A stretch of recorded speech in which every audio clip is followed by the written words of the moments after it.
What is up, everybody? Chris Hendrickson here, coming at you with the Hendrickson News. If you are new around here, please be sure to hit that subscribe button if you're watching this on YouTube. And you can follow me on Twitter. It's at Hendrickson News. And on all the other social media platforms, it is at Hendrickson Media. Today, I'm going to be talking about why tuna is the next food to get the plant-based alternative treatment. You already know I've covered the Beyond Burger, I've covered Impossible Burger, and all of these amazing beef replacement products that are absolutely taking over the market, projected billions of dollars in revenue for these companies over the next few years. And tuna is now the next one on the list to get the fish-free take on popular household staples. This article is coming to you from Entrepreneur. These two companies have introduced their fish-free products, and I'm going to talk to you about it right on today. So we got Stefan Bronner saying that most of us are already familiar with the plant-based alternatives to meat, products including the Beyond Burger and sausage and Impossible Burger, and efforts are also underway to bring lab-grown meat, also known as clean meat, to the market. There's this company called Good Catch. They're the maker of a tuna alternative made from beans, legumes, and algae, and sold in pouches, and they'll be available nationwide at Whole Foods. So this article was written yesterday. Today is the 20th. So starting today, you will be able to get these products at Whole Foods and Thrive Market. I'm so excited to go try these out. I don't know. I probably will not be doing a taste testing on here. That's not what we do around here, but go check them out. Let me know what you think in the comments. So this Good Catch, maker of tuna alternative, is made from beans, legumes, and algae. And the reason why there is this push for a fish-free alternative is because fish species like tuna are endangered. So the World Wildlife Federation has some facts. They've got a wonderful fact sheet about bluefin tuna. It says right here, bluefin tuna are the largest tuna and can live up to 40 years. They migrate across the oceans and can dive more than 4,000 feet deep. That is wild. That is so deep in the ocean. And these tuna are massive. They're about 1,500 pounds, and they can range from 6 to 10 feet in length. They are absolutely monstrous fish, and they're tremendous predators from the moment they hatch and seek out schools of fish like herring, mackerel, and even eels. They hunt by sight and have the sharpest vision of any bony fish. There are 3 different species. There's the Atlantic, which are the largest and most dangerous, Pacific, and Southern. But because of overfishing and illegal fishing practices, these species are at risk of becoming extinct. They're currently under the endangered status. So we've got right here, this is a study from the World Wildlife Federation. They find that more than 85% of global fish stocks in our ocean are at significant risk of illegal, unreported, and unregulated, the IUU, fishing. Also, species affected include mackerel, snow crabs, shrimp, and hundreds of other species. So they've got this great section on why they matter. So the Atlantic bluefin is a highly sought after delicacy for sushi and sashimi in Asia, and a single fish has been sold for $1.75 million. All right, driven by such high prices, fishermen use even more refined techniques to catch tuna, but the fish are disappearing as a result. So, as I mentioned, their threat level is endangered. They are, what's like the ultra critical? All right, so they got endangered. So it goes from least concern, not near threatened, vulnerable, endangered, so basically about in the middle, facing high risk of extinction in the wild, to critically endangered, extinct in the wild. Gosh, that's going to be really sad when these fish go extinct in the wild if this behavior keeps up.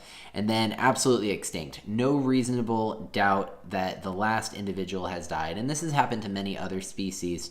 You can search for extinct animals like the dodo, not the news publication, but the actual bird. It was, I believe, a flightless bird. And there's plenty more that I can't think of off the top of my head right now. But they say that overfishing is the largest factor for the decline of the bluefin tuna. WWF has things that they're doing. You can go check them out. There are other species that are related, like the big eye tuna, albacore tuna. But when we have great tuna or fish-free products like Good Catch is producing, there's absolutely no need to go after these fish. These fish, they're very smart, they're intelligent. As it mentioned, their vision is impeccable. They feel pain. Even though they're not able to vocalize when they are being killed in the slaughter process, it is a tremendously painful process for these animals, not to mention the fact that when they are pulled from really long fishing lines, the rapid change in depth causes immense pain and suffering to their internal organs because of the pressure change that occurs from going to different depths. Scuba divers commonly deal with this. It's called getting the bends when they come up too fast, where the nitrogen in their blood actually what does it do? The nitrogen in their blood becomes gaseous, I believe is what happens. And they get little bubbles inside their blood vessels, and those bubbles can cause aneurysm, they can cause immense pain and suffering and stress. Anyways, that's just one specific example of the suffering that these animals go through. And getting into the article a little bit more, it says roughly 40% of the world's population relies on seafood as their primary source of protein. And while there are a lot of plant-based protein alternatives in the meat and poultry categories, seafood is virtually untouched, said Chris Kerr, co-founder and CEO of Good Catch. We see a big opportunity to offer a plant-based alternative that tastes great, without supporting the inherent problems of the seafood industry, including mercury, PCBs, microplastic health hazards, horrendous sea life suffering, and overfishing. And that's something I didn't even mention, is the mercury, PCBs, and microplastics that are bioaccumulating. I'm sure you've seen the Great Pacific Garbage Patch, as I think it's called. It's this big patch of plastic. I don't mean to laugh. It's just so absurd that this thing exists.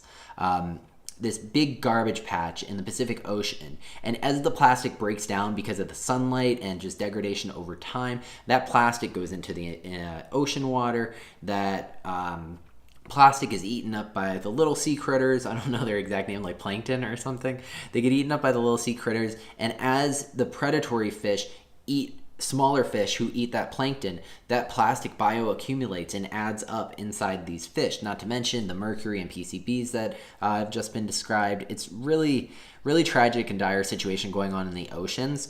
There's a lot of reports out there that saying, the oceans will be completely fish-free by 2050, which, I think it's a bit of scare tactics to go into. I think we need to curb how much we're fishing from the oceans and allow that ecosystem to balance out. But to say that they're absolutely going to be fish free is complete nonsense, because fish are occurring, 10,000 feet down, 20,000 feet down. There's fish everywhere along this spectrum. But with regards to these pelagic species, so tuna is a pelagic species, they are at vast what's the right phrase? They're likely to be overfished. Pardon me for not coming up with a better, more elegant way of saying that. So overfishing is so bad in some of the world's regions that, as such as the Philippines, that tuna production is on the verge of collapse. Meanwhile, canned tuna consumption has been on a downturn, dropping 42% in the last 3 decades through 2016. The tuna company actually blames millennials, who apparently don't own can openers. I don't know. I use a can opener basically every day. And then it goes into some data about, the plant-based meat sales. The industry grew 24% from 2017 to 2018, topping $670 million in sales. So it's safe to assume there's room in the market and people's pantries for plant-based seafood alternatives.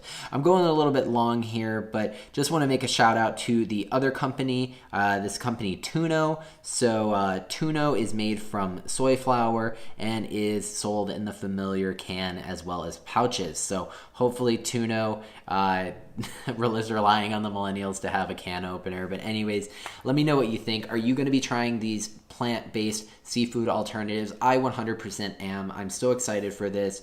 There's wonderful even alternatives, like you can make a chickpea, quote, tuna salad, where you've got like chickpeas, just mayo, some pickles.